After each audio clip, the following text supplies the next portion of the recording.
The massive doors of the Galactic Council chamber opened with a deep rumble that made Zara Kent feel very small. She walked across the polished floor while hundreds of alien eyes watched her every step.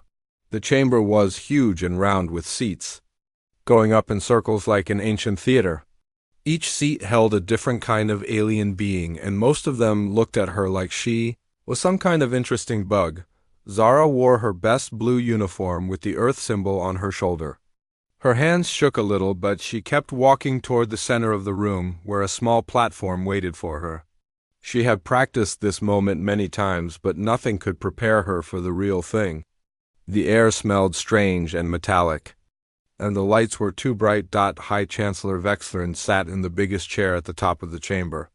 He was twice as tall as any human and looked like a giant insect with 4 arms and eyes that seemed to see everything at once. His skin was dark green and shiny like armor. When he spoke, his voice sounded like metal scraping against stone. "So, the humans finally come to answer our call," he said, and his mandibles clicked together in what might have been laughter.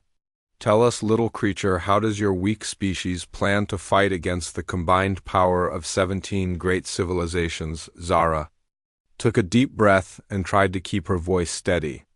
"The people of Earth will send 1 ship to meet your challenge. We ask only for fair combat under galactic law, as you have stated." The chamber exploded with noise. Creatures chittered and growled and made electronic sounds that hurt her ears. Some aliens were so amused they fell off their seats. Others banged their fists or claws or tentacles on their desks. The noise went on for several minutes while Zara stood there trying not to look as scared as she felt. A large reptile creature from the Skorax system stood up and slammed his scaled fist down so hard his desk cracked. "1 ship," he hissed through pointed teeth. "1 single ship against our armada of 10,000 vessels. Your kind truly knows nothing about real warfare." More laughter filled the chamber. Zara could see aliens wiping tears from their eyes or whatever they had instead of eyes. Some were taking pictures with strange devices, probably to show their friends back home how funny the humans were. Chancellor Vexlern raised one of his 4 hands and the noise slowly died down. He leaned forward in his massive chair and his compound eyes focused on Zara like laser beams. "Very well, humans. In 7 standard days you will bring your single vessel to the Nexus Point in Space Sector 7. When your ship is destroyed, Earth will surrender to galactic rule or your entire planet will be turned to dust. This council has spoken and our decision cannot be changed." Other council members nodded their heads or bobbed their tentacles or flapped their wings in agreement. Zara could feel the weight of their decision pressing down on her like a heavy blanket. 7 days to save her entire world and everyone she had ever known. "The terms are clear," Vexlern continued. 1 ship from Earth against our combined fleet.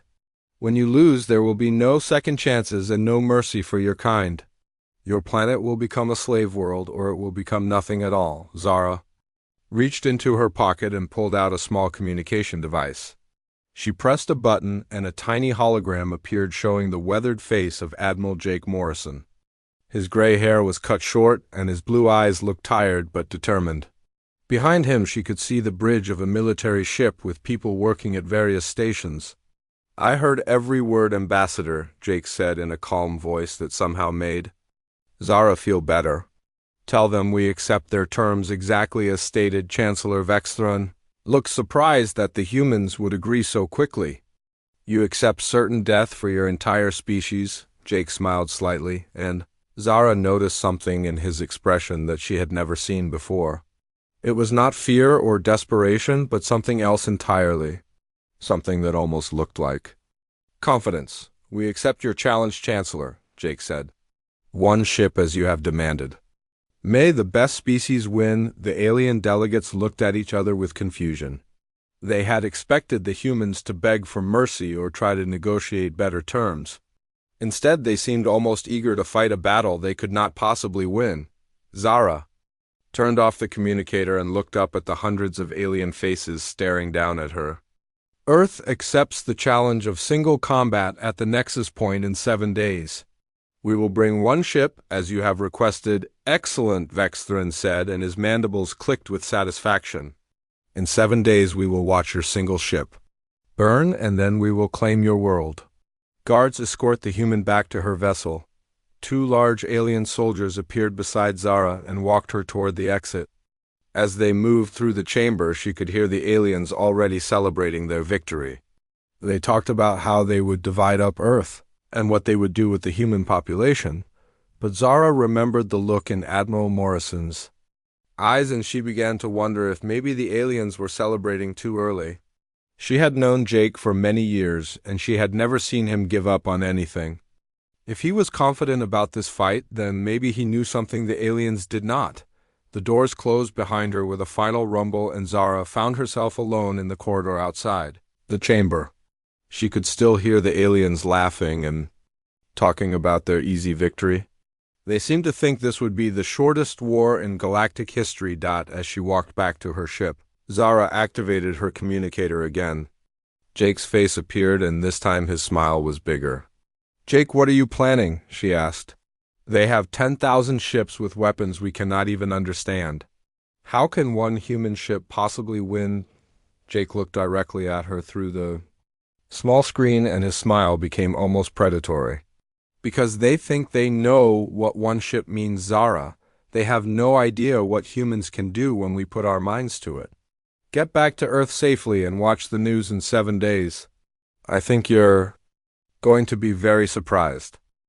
Captain Lisa Burke stood at the observation window of the space station and watched the strangest ship she had ever seen take shape in the construction bay below. The vessel did not look like any warship in human history. It was huge and angular, with sections that seemed to fold in on themselves in ways that hurt her eyes to look at directly. Workers in spacesuits moved around it like tiny ants working on something far beyond their understanding. "Final status report, Commander," Lisa called to the man standing beside her. "Commander." Ryan Hayes looked at his electronic tablet and scrolled through dozens of technical readouts. "All major systems are showing green, Captain." "The gravity manipulation systems are calibrated and ready. The quantum tunneling arrays have passed every test. The dimensional folding chambers are operating within acceptable parameters. Most importantly, the crew of 8,000 is fully trained and ready for deployment." Lisa nodded, but kept staring at their ship. The used Defiance was not beautiful by any standard that humans had ever used for spacecraft. It looked more like a floating city than a warship, with towers and domes and structures that seemed to serve no obvious purpose. But every strange angle and impossible curve had been designed by the best minds on Earth, working together on humanity's most desperate project. Dr. Elena Rodriguez joined them at the window, carrying a cup of coffee and a thick folder full of equations that few people in the galaxy could understand. Her dark hair was pulled back, and her clothes were wrinkled from working for 3 days straight without sleep. She was the chief scientist for the project, and the person who had made the impossible become merely difficult. The alien intelligence networks are still reporting that we plan to send a single ship with a normal crew, Elena said with satisfaction. Their spies have confirmed that we are building only one vessel, and they have estimated our crew size based on the ship's apparent volume. They have no idea what we have actually accomplished. Lisa smiled grimly as she watched another section of the ship's hull slide into place. Let them think they understand us. In 36 hours we jump to the nexus point and show them what human engineering can accomplish when our entire species is threatened. Ryan brought up a 3-dimensional display showing the expected enemy formation. Intelligence suggests they will arrange their 10,000 ships in multiple defensive spheres around the combat zone. Each vessel is capable of destroying a planet, and they plan to focus all their firepower on our single ship the moment we arrive. Elena activated her own display showing complex mathematical models that described how space and time could be folded and manipulated, which is exactly what we need them to do. They think in terms of traditional space combat, with ships moving in straight lines and firing conventional weapons. We are about to introduce them to warfare based on quantum mechanics and dimensional physics. The Defiance continued to grow as more components were added to its impossible structure. Lisa could see teams of engineers installing the quantum multiplication chambers that would make their plan possible. Other teams worked on the dimensional anchor systems that would keep the ship stable while existing in multiple realities at the same time. How many people on Earth know what we are really planning? Lisa asked. Less than 50, Elena replied. The president knows, of course, and the Joint Chiefs of Staff, a handful of top scientists and engineers. Everyone else thinks we are building a very large conventional warship with some experimental weapons. Ryan pulled up another screen showing the ship's crew manifest.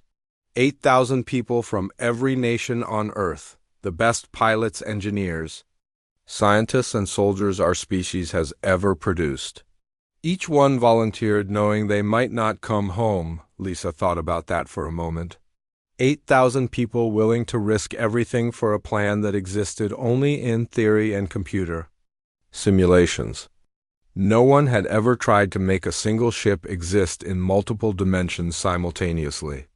No one knew if the human mind could handle the stress of existing in several realities at once. But they were going to try anyway because the alternative was the destruction of their world.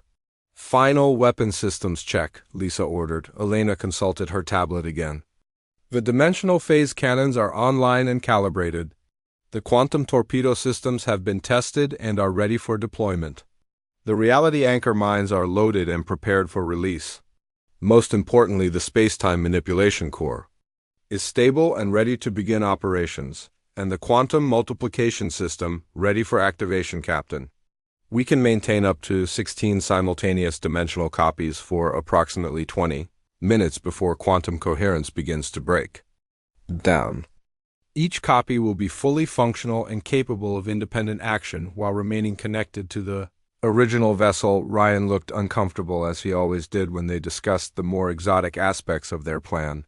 I still do not understand how we can be one ship and 16 ships at the same time. Elena smiled and tried to explain it in simple terms for the 100th time. Think of it like this. You are standing in a room full of mirrors. You see many copies of yourself, but there is still only one real you. Our ship will exist in multiple dimensional frequencies simultaneously. To our enemies, it will appear that they are fighting 16 different vessels, but legally and technically, we will still be only one ship. And this will not violate the terms of single combat. Not unless they want to argue with the fundamental laws of quantum physics, Elena replied. We are one ship that chooses to exist in multiple dimensions. The aliens demanded one ship, and that is exactly what they will get. Lisa watched as the final components were installed on the Defiance. Soon they would leave Earth's solar system and travel to a place where they would either save their world or die trying. She thought about the aliens laughing in their council chamber and wondered if they would still be laughing in 2 days. All department heads report to the briefing room in 1 hour, she announced. Final mission planning begins now. In 36 hours, we find out if human creativity can overcome superior numbers and technology. As the 3 officers left the observation deck, the Defiance continued its final preparations.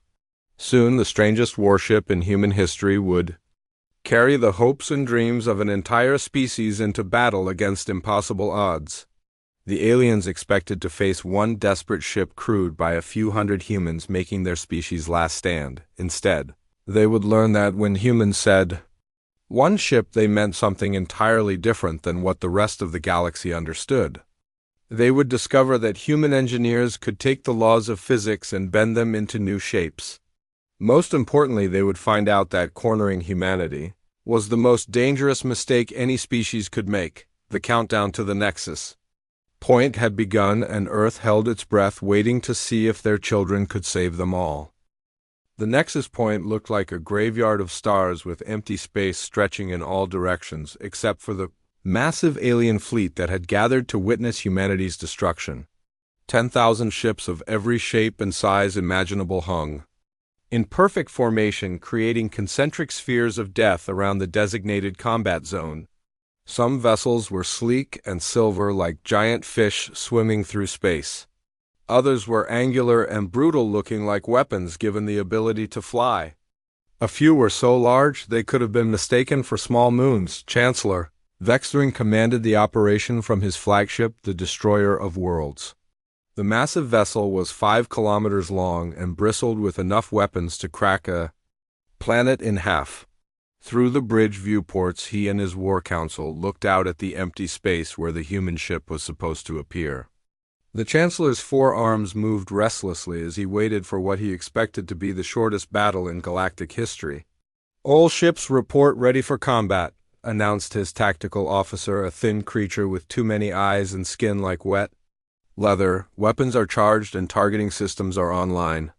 The moment the human vessel appears, we can destroy it before they have time to surrender."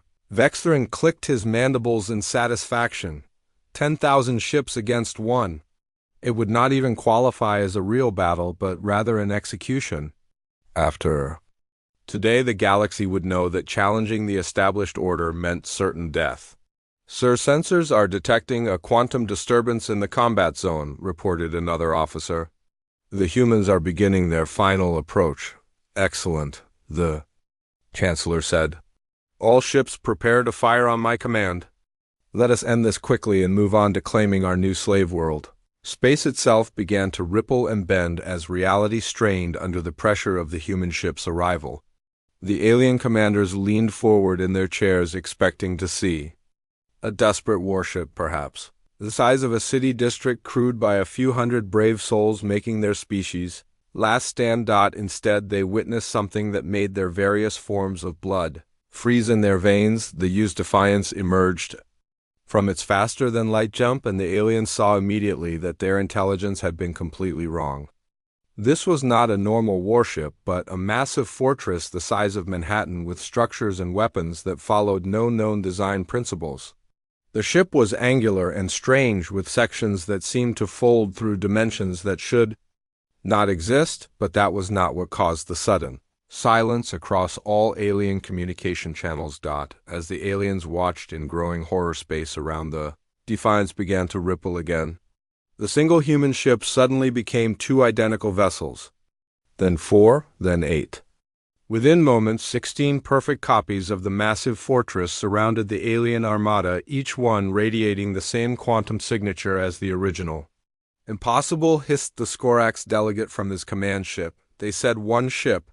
"Our sensors confirmed only 1 vessel approaching." "Scan them again," ordered Vexthrin, but his voice no longer carried the same confidence it had moments before.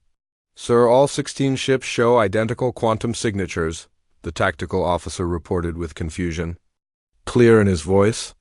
"According to our instruments, they are all the same vessel, existing in different dimensional frequencies." Captain Lisa Burke's voice suddenly echoed across every communication channel in the alien fleet. Her tone was calm and professional, as if she were discussing the weather rather than facing 10,000 enemy warships. "This is Captain Lisa Burke of the United Earthship Defiance. You demanded single combat with 1 ship. We have complied with your terms exactly as stated. However, you failed to specify that our vessel had to remain singular upon arrival." Chancellor Vexthrin felt his confidence evaporating like morning mist. "Explain this deception." "Human, no deception, Chancellor. What you see is the result of quantum multiplication chambers and dimensional folding technology. 1 ship replicated across multiple dimensional frequencies.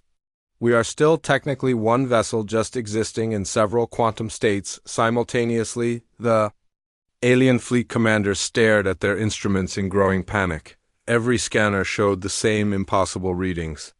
16 ships that were somehow also 1 ship. 16 vessels that existed in multiple dimensions while remaining a single entity. It was like looking at a creature that was somehow both alive and dead at the same time. Dr. Elena Rodriguez's voice joined the communication from the Defiance bridge. "For those of you with advanced physics training, you will recognize this as a practical application of quantum superposition scaled up to macroscopic objects. Our ship exists in multiple probable states until you observe it, at which point it becomes real in whichever dimension we choose." Commander Ryan Hayes added his own explanation for the military minds in the alien fleet. "Your challenge specified? Single combat with 1 ship. By every law of physics and galactic treaty, you are facing exactly 1 vessel. The fact that our ship chooses to exist in multiple dimensions simultaneously does not change its singular nature. Vexthren looked around at his war council and saw the same confusion and fear reflected in their alien faces. They had prepared for conventional space combat against a desperate enemy. Instead, they were facing something that challenged their understanding of reality itself. "This violates the spirit of our agreement," he protested weakly. "Captain." Burke's laugh carried clearly across the communication channel. "Chancellor, you issued a challenge for single combat and specified one ship against your fleet. We have brought you exactly one ship. The fact that human engineering allows that ship to exist in multiple quantum states is not our problem, but yours." The alien commanders began talking frantically among themselves. Some suggested immediate attack while others argued for withdrawal. A few demanded that the combat be declared invalid due to human trickery. But their legal experts quickly confirmed that technically the humans had met every requirement of the challenge. "Sir, what are your orders?" asked the tactical officer. Vexthren stared at the impossible sight before him. 16 ships that were one ship. A human vessel that existed in multiple dimensions simultaneously. An enemy that had somehow weaponized the fundamental forces of the universe itself. "All ships maintain formation," he finally ordered. "They may have clever technology, but they are still vastly outnumbered. Prepare to attack on my signal." But even as he gave the order, Vexthren felt a cold certainty settling in his stomach. The humans had already proven they thought about warfare in ways that the galaxy had never seen before. If this was just their opening move, what other surprises did they have waiting? Captain Burke's voice came across the communication channel one final time before the battle began. Her tone remained calm and professional, but now carried an undertone that made even the most experienced alien warriors feel uncomfortable. "Chancellor, your fleet surrounds our single ship exactly as we hoped you would. Shall we begin the demonstration?" The words hung in space like a threat and a promise combined. The galaxy was about to learn what happened when humans were cornered and forced to fight for their survival. What happened next was not a battle in any sense that the galaxy understood, but rather a complete revolution in space warfare that would be studied for generations. The alien fleet struck first as Chancellor Vexthren had planned. 10,000 ships opened fire simultaneously, creating a storm of energy that should have vaporized anything in its path. Plasma beams, thick as building towers, lanced across space toward the human vessels. Quantum torpedoes that could crack moons streaked through the void. Exotic matter projectiles moving at near light speed converged on the 16 copies of the Defiance. The combined firepower was enough to sterilize an entire solar system. The aliens expected to see the human ships disappear in brilliant explosions. Instead, they witnessed something that made their understanding of physics crumble like ancient paper. The human vessels began to flicker and shift between dimensional frequencies. When the alien weapons struck, they passed through empty space where the ships had been moments before. The Defiance copies were dancing between realities, dodging attacks by simply choosing not to exist in the same dimension as the incoming fire. Commander Ryan Hayes coordinated the impossible defense from the bridge of the primary Defiance. Quantum phase shift to frequency 7.4. Route the plasma barrage through dimensional fold alpha. The alien commanders watched in horror as their own weapons emerged from tiers in space to strike their vessels from behind. The humans had somehow turned empty space into a weapon that could redirect attacks back at their sources. Entire sections of the alien fleet found themselves under fire from their own guns. Dr. Elena Rodriguez monitored the dimensional stability readings from her science station. "Lisa, we can maintain quantum coherence for 16 more minutes before the ship begins to destabilize. After that, we will be forced back into a single-dimensional state." "Understood," Captain Burke replied. Ryan, initiate the Morrison Protocol. The aliens had never seen anything like what happened next. The 16 human ships began moving in perfect coordination, but in different dimensional phases. They appeared to be occupying the same space while simultaneously existing in completely different locations. When one ship was hit by weapons fire, it simply shifted to a reality where the attack had never happened. The Skorax commander slammed his scaled fist against his control panel hard enough to crack the metal. "How can they be everywhere and nowhere at the same time?" His tactical officer stared at readings that made no sense. Sir, they appear to be phasing through our ships while maintaining the ability to fire at us. Their weapons exist in our reality, but their hulls exist somewhere else entirely. Chancellor Vexthron watched his carefully planned formation collapse into chaos as human ships appeared inside his defensive spheres without warning. They emerged from dimensional folds behind his largest vessels and delivered devastating attacks before disappearing again into realities where return fire could not reach them. All ships convergent attack pattern, he ordered desperately. Focus. Everything on the original vessel. Which one is the original? His tactical officer asked in a voice that bordered on panic. The question hung in space, like a curse because none of their instruments could tell them. Every human ship showed identical quantum signatures. Every vessel appeared to be both the original and a copy simultaneously. It was like trying to fight 16 different enemies who were all the same person. Captain Burke's voice cut through the alien communication channels with an explanation. That made their situation even more hopeless. The beauty of quantum multiplication, Chancellor, is that we are all the original. We are also all copies. We are one ship that chose to disagree with your definition of singular existence. The human vessels began implementing tactics that violated every known principle of space combat. They rammed through solid alien hulls while remaining completely undamaged. They fired weapons that emerged from empty space behind enemy ships. They appeared in multiple locations simultaneously while somehow remaining a single entity. Dr. Rodriguez watched the quantum readings fluctuate as the ship pushed the boundaries of known physics. We are operating at the very edge of what dimensional folding technology can accomplish. The energy requirements are enormous, but the tactical advantages are beyond anything we calculated. Commander Hayes brought up tactical displays showing the battle from multiple dimensional perspectives. The aliens are trying to adapt, but their weapons and sensors are designed for single-dimensional combat. They cannot target something that exists in quantum superposition. One of the smaller alien vessels tried to ram the nearest human ship only to pass completely through it as if it were made of light. The human vessel immediately shifted back to solid reality and destroyed the confused alien craft with a single weapons burst. Other alien ships found their most powerful weapons passing harmlessly through human vessels that flickered between dimensions like ghosts. The tide of battle turned completely as the aliens realized they were fighting an enemy that could rewrite the rules of physics in real time. Ships that had seemed invincible moments before began falling to weapons that struck from impossible angles. The human vessels moved through space like predators hunting prey that could not hide or fight back effectively. Sir, we have lost over 4,000 ships, reported Vexthron as tactical officer. The humans are not taking any significant damage. Our weapons cannot lock onto targets that exist in multiple dimensions simultaneously. The Chancellor stared at his tactical display in growing despair. His magnificent fleet was being systematically destroyed by a single ship that had somehow become 16 ships without violating the terms of their combat agreement. The humans have found a way to be everywhere and nowhere at the same time. Captain Burke's voice echoed across the communication channels one more time. Chancellor, your species made the same mistake that every enemy of humanity has made throughout our history.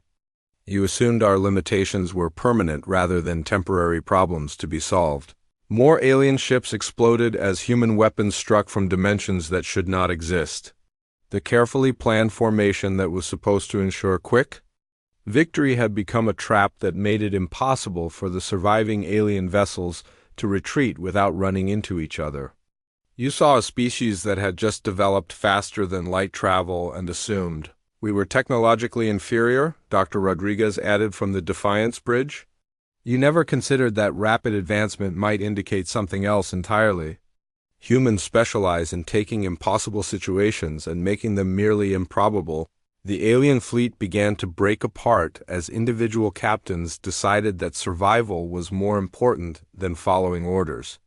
Ships fled toward the nearest jump points while others simply powered down their weapons in surrender.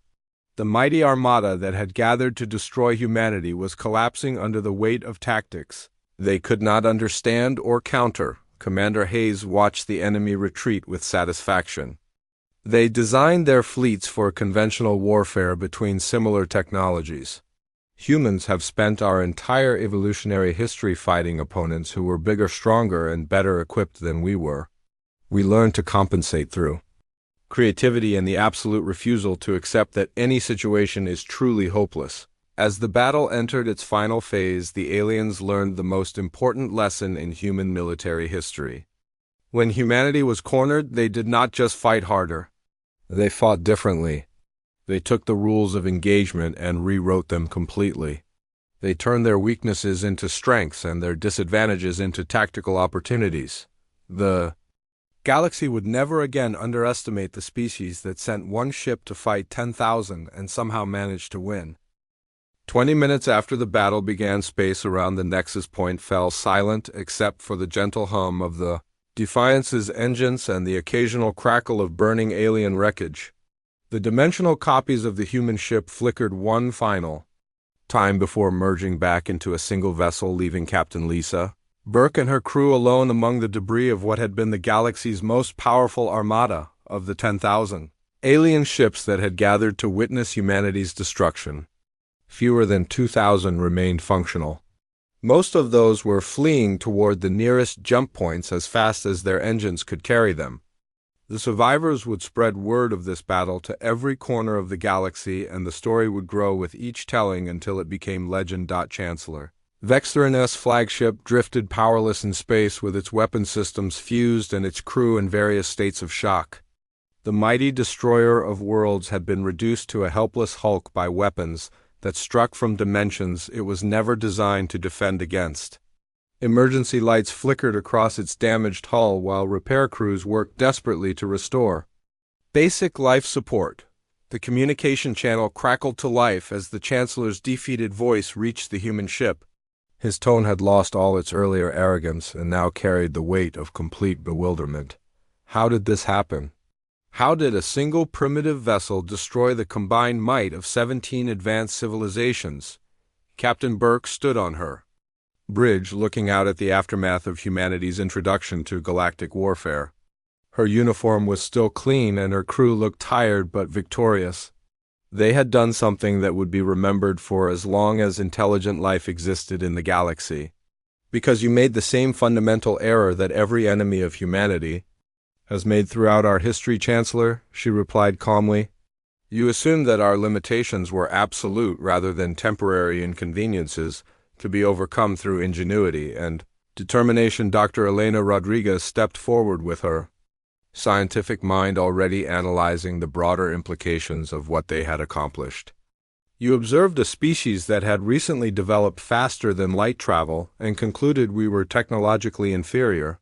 You never considered that our rapid advancement might indicate something else entirely. Humans specialize in taking impossible situations and finding ways to make them merely difficult. Commander Ryan Hayes activated the tactical display showing the battle's progression from start to finish. Your fleets were designed for conventional warfare between civilizations with similar technological bases. Humans have spent our entire evolutionary history fighting opponents who were bigger, stronger, and better equipped than we were. We learned to compensate through creativity, adaptability, and the absolute refusal to accept that any situation is truly hopeless. The surviving alien commanders listened to these words and began to understand something important about the species they had tried to destroy. Humanity did not win through superior firepower or advanced technology. They won by refusing to play by the established rules of engagement. They took the limitations imposed on them and turned those restrictions into tactical advantages. Chancellor Vextherin's mandibles clicked weakly as he processed this information. What do you want from us, human? What are your terms for our surrender? Captain Burke looked surprised by the question. We want nothing different than what we wanted before this conflict began, Chancellor. The right to exist freely among the stars. The right to explore and discover and choose our own path through the galaxy. We never wanted to conquer anyone or rule over other species. We just wanted to be left alone to find our place in this vast universe, the words carried across space. to every surviving alien vessel, and the response was immediate. Ship after ship began broadcasting surrender signals and requests for mercy. The species that had laughed at humanity's single ship now begged for the chance to avoid complete destruction. As news of the battle spread through galactic communication networks, the political landscape began shifting in real time. Species that had closed their borders to human exploration suddenly opened trade negotiations. Civilizations that had refused to acknowledge Earth's existence sent diplomatic envoys racing toward human space. The Galactic Council that had issued the ultimatum with such confidence found itself preparing an emergency session to discuss offering Earth full membership as an equal partner. Ambassador Zara Kent monitored the changing situation from her ship and smiled as she watched centuries of galactic politics realign themselves around the new reality of human capabilities. The galaxy had learned something crucial about humanity that day. When humans said they were sending one ship, it was never just one ship in any conventional sense. It was a promise that human creativity and determination could overcome any odds. Dr. Rodriguez pulled up her final analysis of the battle's technical aspects. We pushed dimensional folding technology beyond its theoretical limits and somehow made it work through pure force of will and desperation. The energy requirements should have been impossible, but human engineering found a way to make the impossible routine. Commander Hayes looked at the tactical readouts one more time. We face an enemy fleet 10 times larger than anything in human history, and we not only survived but achieved total victory. This will change how every species in the galaxy thinks about warfare and diplomacy. Captain Burke walked to the observation window and looked out at the stars that no longer seemed so distant or hostile. The most important thing we proved today is that humanity cannot be intimidated or bullied into submission. We may be new to galactic politics, but we are not naive about the realities of survival in a hostile universe. The UES Defiance began its journey home, carrying with it news that would transform Earth's relationship with the rest of the galaxy. Humanity had not only survived its first major galactic conflict, but had redefined the very nature of space warfare in the process. No longer would they be seen as primitive newcomers to be dismissed or conquered. They had earned their place among the stars through courage, innovation, and the uniquely human ability to turn disadvantages into strengths. The galaxy had laughed when humans sent one ship to face 10,000. Now it watched with a mixture of respect and healthy fear as that single vessel disappeared into faster-than-light travel, carrying the message that humanity had officially arrived on the galactic stage. They had arrived not as supplicants begging for acceptance, but as equals, who had proven they could defend themselves against any threat. In the weeks that followed the Battle of Nexus Point, as historians would later call it, the entire structure of galactic civilization began to change. Trade routes opened, diplomatic missions launched, scientific exchanges began. The species that had once viewed humans as amusing primitives now competed for the chance to learn from their military innovations and scientific breakthroughs. Earth received its first official invitation to join the Galactic Council, not as a junior member or probationary species, but as a full partner with voting rights equal to any other civilization. The planet that had been threatened with destruction just days before was now being courted by the most powerful forces in the galaxy. But perhaps the most important change was in how humanity saw itself. They were no longer alone in a vast and hostile universe. They had proven that human ingenuity could overcome any obstacle, and that their species had something unique to contribute to galactic civilization. The stars no longer seemed impossibly distant, but rather like neighbors waiting to be visited. The galaxy had laughed when humans sent one ship. Now it knew better than to ever underestimate humanity again.